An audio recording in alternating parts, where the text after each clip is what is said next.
Hello, thanks for tuning in. So I've got a video here. It popped up in my feed. Evidence for the existence of God.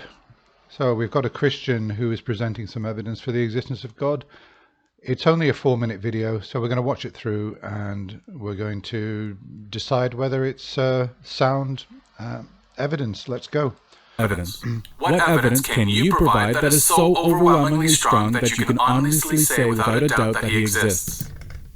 Okay, I'll give you some damn evidence. Yeah, I don't know where that voice came from exactly, but I never ask Christians or theists to provide evidence such that they can determine that God exists without any shadow of doubt.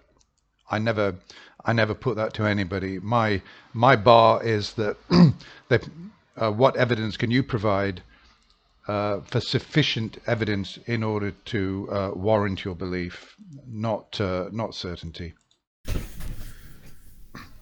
Back in 1986, 1987, Faith Free Will Baptist Church in the country, in the vicinity of the airport, the Kinston Regional Jet Board.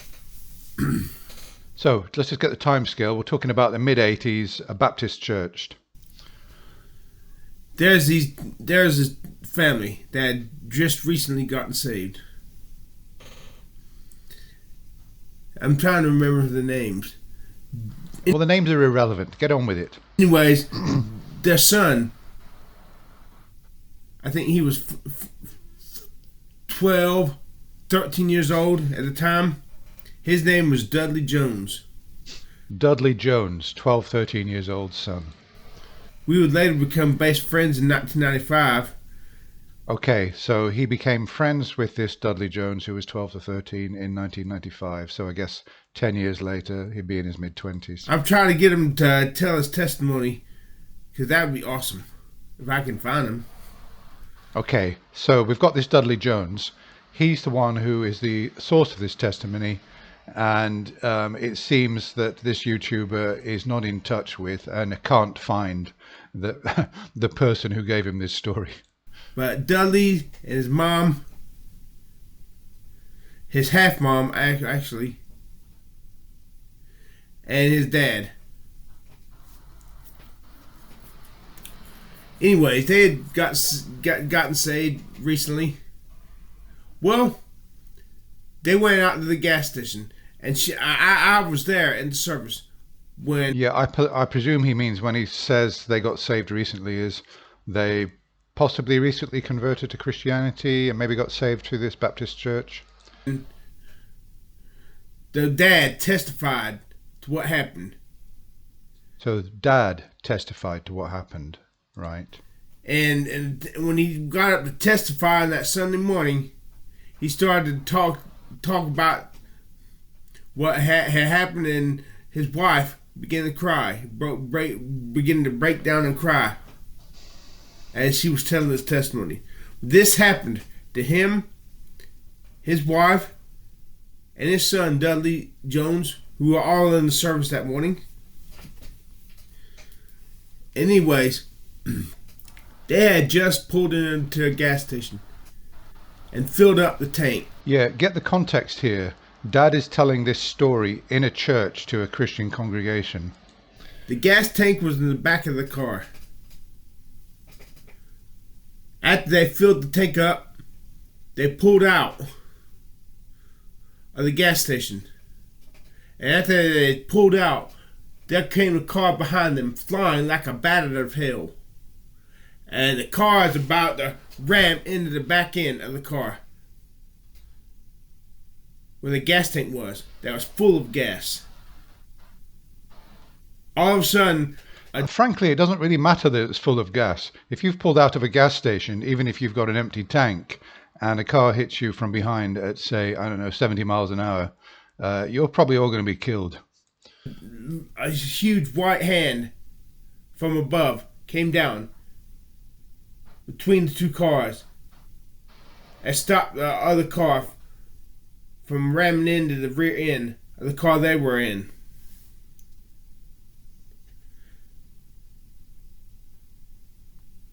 They stopped. The person who was about to hit them would have hit them, stopped, got out of his car, looked around, shook his head. I get ready to tell this testimony. Okay, let's get this straight. So they pull out. There's a car coming like a bat out of hell, and there's no collision. The person who's telling the story is Dad, who is driving the car in the front that's about to be hit.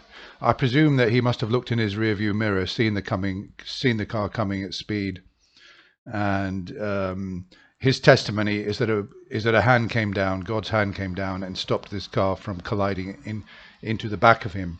Now, if this really happened, what about the driver of the car that was moving like a bat out of hell? I presume there should be more than one witness to this, but it seems that there isn't. It seems that this is all coming from Dad. So it can be a first-hand testimony. Yeah, I mean, he got out of his car, he shook his head. Why did he shake his head? I've had situations where, stupidly, I wasn't paying attention when I was a much younger man. I was going at very high speed on a motorway. I suddenly noticed that traffic was queuing up behind me. I got my foot on the brake, and I came this close to the car in front, colliding. I shook my head too. I couldn't believe it. I got my foot on the brake. I just managed to avoid a collision.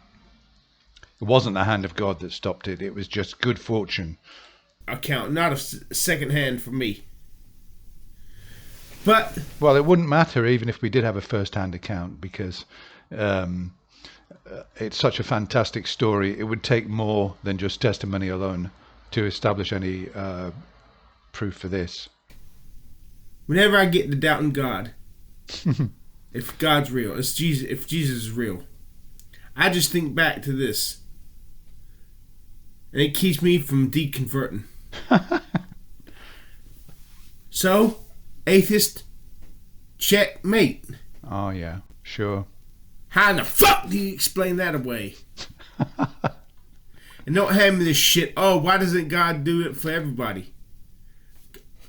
Paul Simon sings a song. God only knows.